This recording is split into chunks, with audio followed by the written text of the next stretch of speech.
അസ്സലാമു അലൈക്കും വറഹ്മത്തുള്ളാ. മദ്രസ ഗൈഡിൻ്റെ യൂട്യൂബ് ചാനലിലേക്ക് എല്ലാവർക്കും സ്വാഗതം. ഇന്ന് നമ്മൾ പരിശോധിക്കുന്നത് കഴിഞ്ഞ വർഷത്തെ പൊതുപരീക്ഷയിൽ 5ാം ക്ലാസ്സിലെ അഖീദയിൽ വന്ന ചോദ്യപേപ്പറാണ്. നമുക്ക് വിശദമായിട്ട് പരിശോധിച്ച് നോക്കാം. ഒന്നാമതായി വന്നിട്ടുള്ള ചോദ്യം ചേർത്തെഴുതാം എന്ന ചോദ്യമാണ്. താഴെ 5 ചോദ്യങ്ങളുണ്ട്. അവയ്ക്ക് ഓരോന്നിനും 2 മാർക്ക് വീതമാണ്. മുകളിൽ ബ്രാക്കറ്റിലായി ചില കാര്യങ്ങൾ കൊടുത്തിട്ടുണ്ട്. ഓരോ ചോദ്യത്തോടും യോജിച്ച കാര്യം ആ ബ്രാക്കറ്റിൽ നിന്ന് എടുത്ത് എഴുതുകയാണ് വേണ്ടത്. അപ്പോൾ മുകളിൽ കൊടുത്ത കാര്യങ്ങൾ നമുക്കൊന്ന് വായിച്ചു നോക്കാം. മുഅ്ജിസത്ത്, സ്വഹാബത്ത്, അള്ളാഹു, ഷിർക്ക്, ഔലിയാ, കറാമത്ത്. മുഅ്ജിസത്ത് എന്ന് പറഞ്ഞാൽ അമ്പിയാക്കളിൽ നിന്നുണ്ടാവുന്നതാണെന്ന് നമുക്കറിയാം. സ്വഹാബത്ത് എന്ന് പറഞ്ഞാൽ നബിയുടെ അനുചരന്മാരായിട്ടുള്ള ആളുകളാണ്. അതിന് കിതാബിൽ വിശദീകരണങ്ങളുണ്ട്. പിന്നെ അള്ളാഹു, ഷിർക്ക് എന്ന് പറഞ്ഞാൽ എന്താണ്? അള്ളാഹു അല്ലാത്തവർക്ക് ഇബാദത്തിന് അർഹതയുണ്ടെന്ന് പറയുന്നതിനാണ് അല്ലേ. ഔലിയ എന്ന് പറഞ്ഞാൽ ആരാണ്? ഇഷ്ടപ്പെട്ട ആളുകളാണ്, അവർക്ക് ദുഃഖമോ ഭയമോ ഇല്ല എന്നൊക്കെ നമ്മൾ പാഠത്തിൽ പഠിച്ചിട്ടുണ്ട്. പിന്നെ കറാമത്ത് എന്ന് പറഞ്ഞാൽ ഔലിയാക്കളിൽ നിന്നുണ്ടാവുന്ന അത്ഭുത സംഭവങ്ങൾക്കാണെന്നൊക്കെ നമ്മൾ പഠിച്ചിട്ടുണ്ടല്ലേ. അപ്പം മുകളിൽ പറഞ്ഞ ഈ കാര്യങ്ങൾ എന്താണെന്ന് നമ്മൾ ആദ്യമായിട്ട് ശരിക്കും മനസ്സിലാക്കി നല്ലപോലെ വായിച്ച് മനസ്സിലാക്കി വെക്കുക. എന്നിട്ട് ഓരോ ചോദ്യങ്ങൾ വായിച്ചിട്ട് അതിൻ്റെ ഉത്തരം എഴുതുകയാണ് വേണ്ടത് കേട്ടോ. അപ്പോൾ ഒന്നാമത്തെ ചോദ്യം വായിച്ചു നോക്കുക. നമുക്ക് ജീവിത വിഭവങ്ങൾ ഒരുക്കി തരുന്നു. ആരാ ഒരുക്കി തരുന്നത്? അള്ളാഹു ആണല്ലേ. നമ്മുടെ ഒന്നാമത്തെ പാഠത്തിൽ തന്നെ അള്ളാഹുവിനെ കുറിച്ച് പറയുന്ന ഭാഗമാണ്. രണ്ടാമത്തെ ചോദ്യം ഭയമോ ദുഃഖമോ ഇല്ലാത്തവർ. ആരെക്കുറിച്ചാണ് അങ്ങനെ പറഞ്ഞത്? 4ാമത്തെ പാഠത്തിൽ അൽ ഖറാമത്ത് എന്ന പാഠത്തിൽ ഔലിയാക്കളെ കുറിച്ച് പറയുന്നുണ്ടായിരുന്നു. അവിടെ പറയുന്നുണ്ട് അവർക്ക് ഭയമോ ദുഃഖമോ ഇല്ല എന്നല്ലേ. അപ്പോൾ ആരാണ്? ഔലിയ എന്നതാണ് അതിൻ്റെ ഉത്തരം.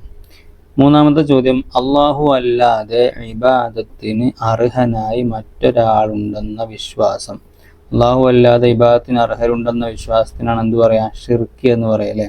അതൊക്കെ നമ്മൾ 2ാമത്തെ പാഠത്തിൽ പഠിച്ച കാര്യമാണ്. പിന്നെ അടുത്ത ചോദ്യം വരുന്നത് അമ്പിയാക്കൾ പ്രകടിപ്പിക്കുന്ന അസാധാരണ സംഭവം. അമ്പിയാക്കൾ പ്രകടിപ്പിക്കുന്ന അസാധാരണ സംഭവത്തിന് എന്താ പറയാ? മുഅ്ജിസത്ത് എന്ന് പറയല്ലേ. പിന്നെ അതുപോലെ 5ാമത്തെ ചോദ്യം നക്ഷത്രതുല്യരാണ്. ആരാണ് നക്ഷത്രതുല്യര്? നക്ഷത്രതുല്യർ എന്ന് പറഞ്ഞത് സ്വഹാബികളെ കുറിച്ചാണല്ലേ. നമ്മൾ 5ാമത്തെ പാഠത്തിൽ അവർ നക്ഷത്രതുല്യരാണ് എന്നൊക്കെ പറയുന്നുണ്ടായിരുന്നു അല്ലേ. എൻ്റെ സ്വഹാബത്ത് നക്ഷത്രതുല്യരാണ്, അവരിൽ ആരെ പിൻപറ്റിയാലും നിങ്ങൾ സന്മാർഗം പ്രാപിച്ചവരാകുമെന്ന് നബി സല്ലല്ലാഹു അലൈഹി വസല്ലം പറഞ്ഞിരിക്കുന്നു എന്ന് 5ാമത്തെ പാഠത്തിലുണ്ട്. അപ്പം ഈ ഒരു ചോദ്യത്തിൽ നമ്മളെ മുകളിലുള്ള ബ്രാക്കറ്റിൽ 6 കാര്യമുണ്ട്.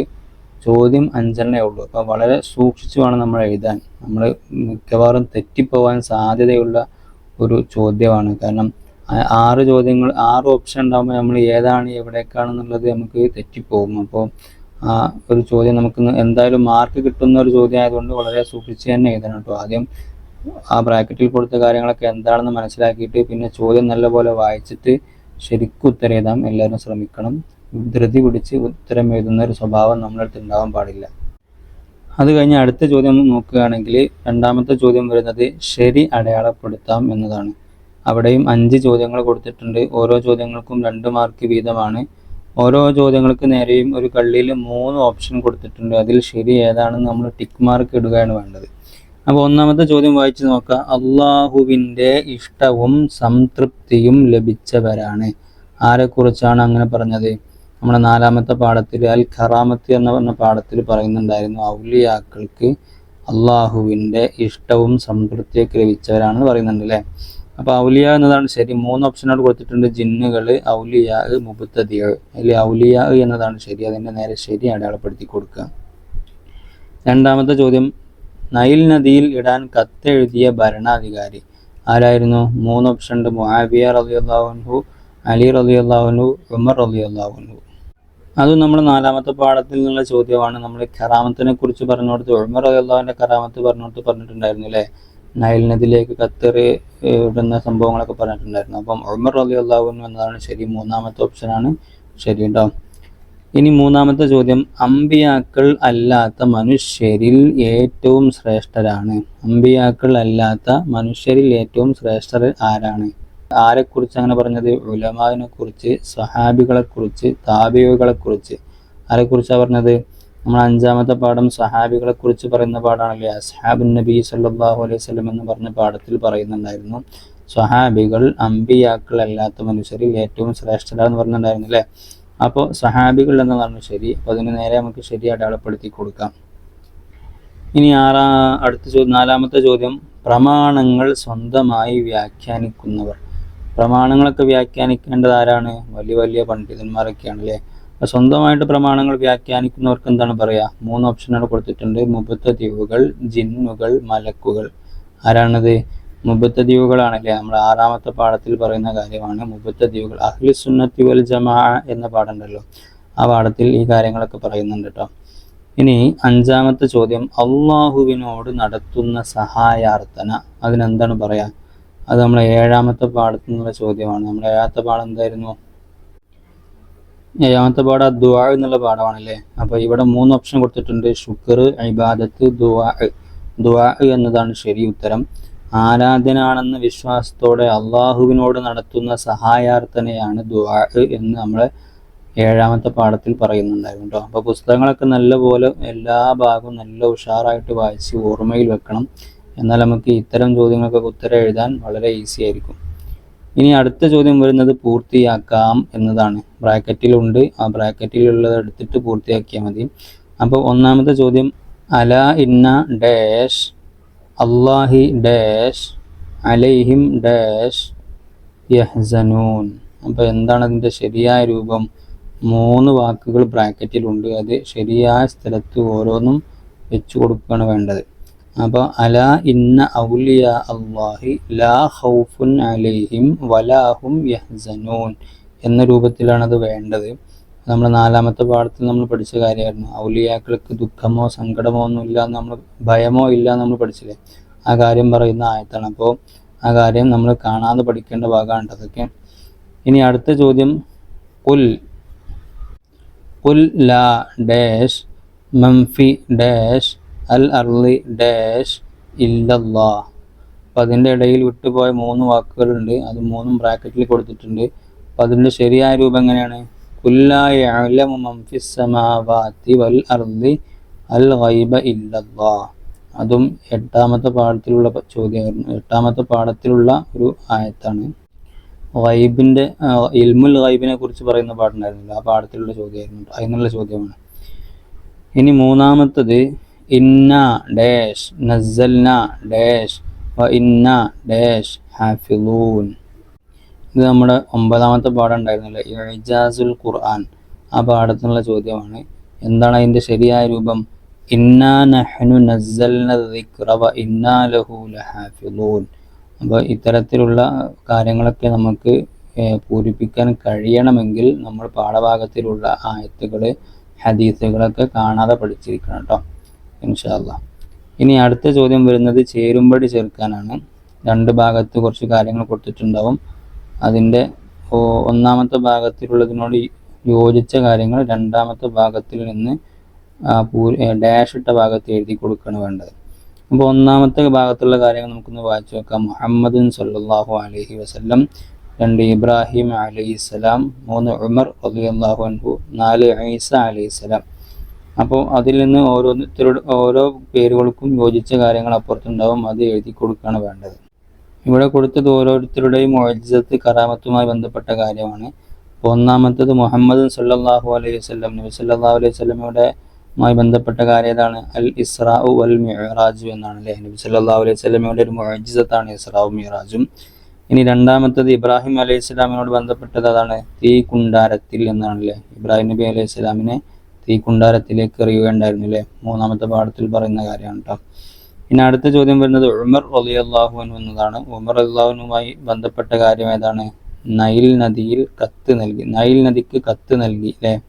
നൈൽ നദിക്ക് കത്ത് നൽകിയത് ഉമർ റളിയല്ലാഹു അൻഹു ആണ്. അതുമായി ബന്ധപ്പെട്ടാണ് ആ ചോദ്യം. ഇനി 4ാമത്തെ ചോദ്യം, ഈസ അലൈഹിസ്സലാം, ഈസാ നബി അലൈഹി സ്വലാമിൻ്റെ മുഅ്ജിസത്തിൽപ്പെട്ട കാര്യമാണ് എന്ത്? മരിച്ചവരെയൊക്കെ ജീവിപ്പിക്കുമായിരുന്നു അല്ലേ, അതാണ് അവിടെ ഉള്ളത്. അപ്പം ഈസാ നബി അലൈഹി സ്വലാം എന്നതിൻ്റെ നേരെ മരിച്ചവരെ ജീവിപ്പിച്ചു എന്ന് എന്ത് ചെയ്യുക? എഴുതി കൊടുക്കാം. അപ്പോൾ ഇതൊക്കെ വളരെ ശ്രദ്ധയോടെ ചെയ്യേണ്ട കാര്യമാണ്. കാരണം ഉത്തരം അവിടെ തന്നെ കൊടുത്തിട്ടുണ്ട്, അതിൽ നിന്ന് ശരി ഏതാണെന്ന് നമ്മൾ മനസ്സിലാക്കിയിട്ട് എഴുതിയാൽ മതി. അപ്പം തെറ്റാതെ എഴുതാൻ ശ്രമിക്കുക. ഇനി അടുത്ത ചോദ്യങ്ങൾ ഒറ്റ വാക്കിൽ എഴുതാം. ഒറ്റ വാക്കിൽ ഉത്തരം എഴുതാനുള്ള ചോദ്യങ്ങളാണ്. 1, നബി സല്ലല്ലാഹു അലൈഹി വസല്ലമയുടെ വാക്ക്, പ്രവൃത്തി, ഉദ്ദേശം, മൗനാനുവാദം എന്നിവയാണ് എന്താണ് അതിനെക്കുറിച്ച് പറഞ്ഞത്? സുന്നത്തിലെ 6-ാമത്തെ പാഠത്തിൽ ഖുർആൻ എന്താണ്, സുന്നത്ത് എന്താണ്, ഇജ്മാ എന്താണ്, അതുപോലെ ഖിയാസ് എന്താണ് എന്നൊക്കെ പറയുന്നുണ്ടായിരുന്നു അല്ലേ, അഹ്ലുസുന്നത്തി വൽ ജമാ എന്ന് പറഞ്ഞ പാഠത്തിൽ. അപ്പോൾ ആ കാര്യങ്ങളൊക്കെ നമ്മൾ പ്രത്യേകം ശ്രദ്ധിച്ചു വെക്കണം. ആ ഭാഗത്തുനിന്ന് സുന്നത്തി എന്നാൽ എന്തെന്നുള്ള ഇതിൻ്റെ ചോദ്യം പോലെയാണ് വന്നിട്ടുള്ളത്. നബി സല്ലല്ലാഹു അലൈഹി വസല്ലമയുടെ വാക്ക്, പ്രവൃത്തി, ഉദ്ദേശം, മൗനാനുവാദം എന്നിവയ്ക്ക് സുന്നത്ത് എന്ന് പറയട്ടോ. ഇനി 2-ാമത്തെ ചോദ്യം, ജിന്നുകളിൽ നിന്ന് ഏറ്റവും വലിയ ധിക്കാരിയും നിഷേധിയും ആരാണ്? ഇബ്ലീസ് ആണ് അല്ലേ. ഇബ്ലീസ് എന്ന് നമ്മുടെ 10-ാമത്തെ പാഠത്തിൽ പറയുന്നുണ്ട്. അൽ ജിന്നു വശയാത്തീൻ എന്ന പാഠത്തിൽ ജിന്നുകളിൽ നിന്ന് വേർതിരിഞ്ഞൊരു വിഭാഗമാണ് ശൈത്താന്മാർ അഥവാ പിശാചുക്കൾ എന്നും അവയിൽ ഏറ്റവും വലിയ ധിക്കാരിയും നിഷേധിയുമാണ് ഇബ്ലീസ് എന്നൊക്കെ പറയുന്നുണ്ട് അല്ലേ. അപ്പോൾ ആ പാഠങ്ങളൊക്കെ നമ്മൾ ശരിക്കും മനസ്സിലാക്കി വെക്കുക. ഇനി അടുത്ത ചോദ്യം വരുന്നത്, സൃഷ്ടികൾ സാധാരണഗതിയിൽ അറിയാത്തതാണ്. ഏതിനെ കുറിച്ചാണ് അങ്ങനെ പറഞ്ഞത്? ഗൈബിനെ കുറിച്ചാണ് പറഞ്ഞത്. അദൃശ്യജ്ഞാനത്തെക്കുറിച്ച് പറഞ്ഞൊരു പാടുണ്ടായിരുന്നില്ലേ, ഇൽമുൽ ഗൈബ്, അതിനെക്കുറിച്ചാണ് പറഞ്ഞത് കേട്ടോ. അപ്പോൾ ഗൈബ് എന്നതാണ് ശരി ഉത്തരം. അടുത്ത ചോദ്യം വരുന്നത്, ഖുർആൻ അവതരണാരംഭമായ ആയത്തുകൾ ഉൾക്കൊള്ളുന്ന സൂറത്ത് ഏതാണ് എന്നാണ് ചോദ്യം. ഏത് സൂറത്തായിരുന്നു? സൂറത്തുൽ അലഖിലാണ് അല്ലേ. മാലം യഅലം വരെയുള്ള ആയത്തുകളാണ് ആദ്യമായിട്ട് ഇറങ്ങിയത് അല്ലേ.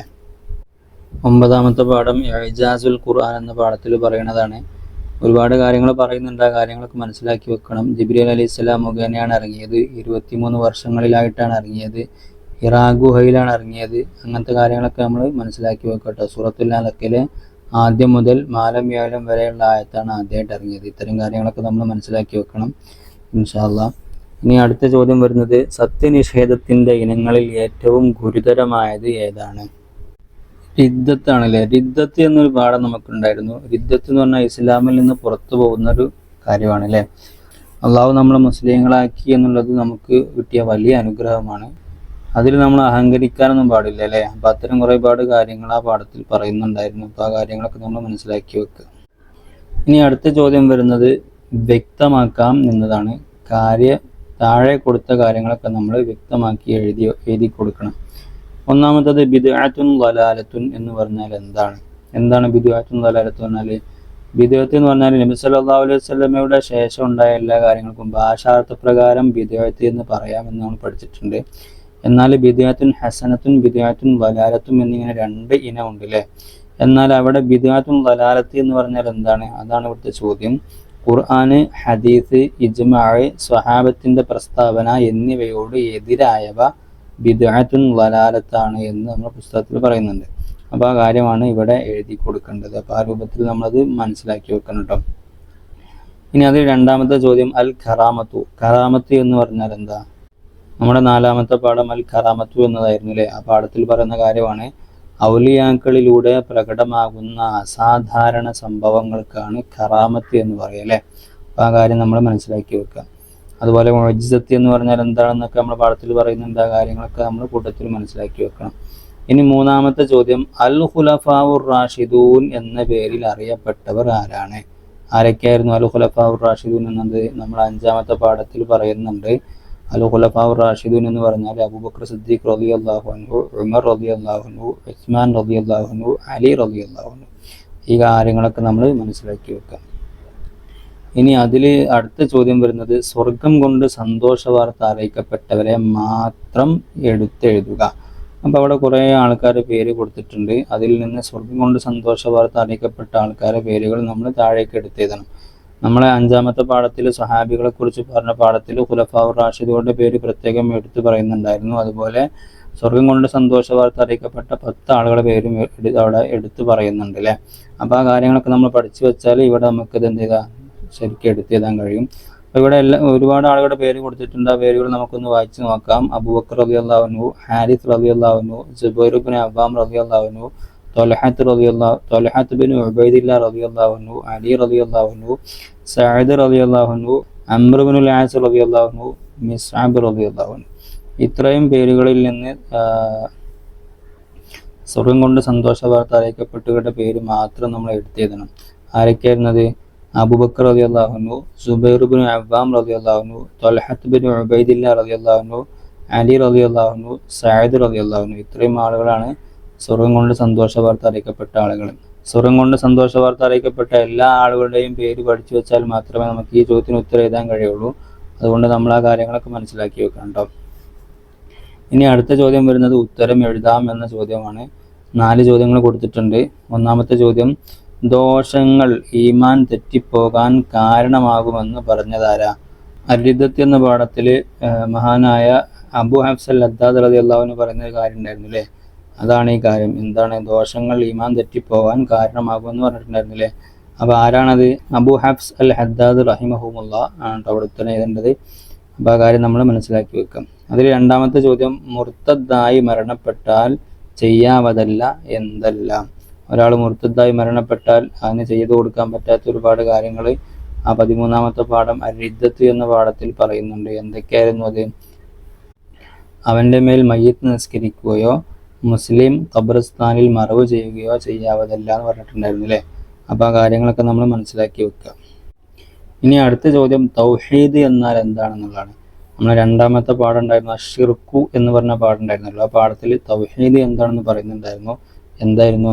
അള്ളാഹു ദാത്തിലും സിഫാത്തിലും അഫ്ആലിലും ഏകനാണെന്ന് വിശ്വസിക്കുന്നതിനാണ് തൗഹീദ് എന്ന് പറയുക അല്ലേ?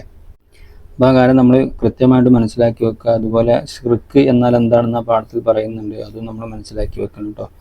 ഇനി അടുത്ത ചോദ്യം, വിശ്വാസപരമായ കാര്യങ്ങൾ തെളിവ് സഹിതം വിശദീകരിച്ച ഇമാമുകൾ ആരെല്ലാമാണ്? നമ്മുടെ 6ാമത്തെ പാഠം അഹ്ലുസുന്നത്തി വൽ ജമാഅ എന്ന പാഠത്തിൽ പറയുന്ന കാര്യമാണ്. ആ പാഠത്തിൽ മദ്ഹബ് എന്നാൽ എന്താണെന്നൊക്കെ പറയുന്നുണ്ട്. ആ കാര്യങ്ങളൊക്കെ നമ്മൾ മനസ്സിലാക്കി വെക്കണം. അതിൻ്റെ കൂടെ പറഞ്ഞ കാര്യമാണ് വിശ്വാസപരമായ കാര്യങ്ങൾ തെളിവ് സഹിതം വിശദീകരിച്ചത് ഇമാം അബു ഹസനിൽ അശ്അരി റളിയല്ലാഹു അൻഹു എന്നിവരും ഇമാം അബു മൻസൂറിൽ മാതുരീദി റഹിമഹുമുല്ലാ എന്നിവരുമാണ്. അപ്പോൾ ആ 2 ആളുകളുടെ പേര് ഇവിടെ എഴുതി കൊടുക്കുക. ഇമാം അബു ഹസനിൽ അശ്അരി റളിയല്ലാഹു അൻഹു, ഇമാം അബു മൻസൂറിൽ മാതുരീദി റളിയല്ലാഹു അൻഹു. ഈ 2 പേരുകൾ അവിടെ എഴുതി കൊടുക്കുകയാണ് വേണ്ടത്. അപ്പം ഈ രൂപത്തിലാണ് നമ്മുടെ വാർഷിക പരീക്ഷയ്ക്ക് ചോദ്യം ഉണ്ടാവുക. അപ്പം നമ്മൾ ഈ ഒരു മോഡൽ കണ്ടിട്ട് നമ്മൾ ഇതുപോലെ എല്ലാ പാഠങ്ങളും നല്ല പോലെ പഠിച്ചു വെക്കുകയും നല്ല ഉഷാറായിട്ട് പരീക്ഷയ്ക്ക് റെഡി ആവുകയും ചെയ്യണം കേട്ടോ.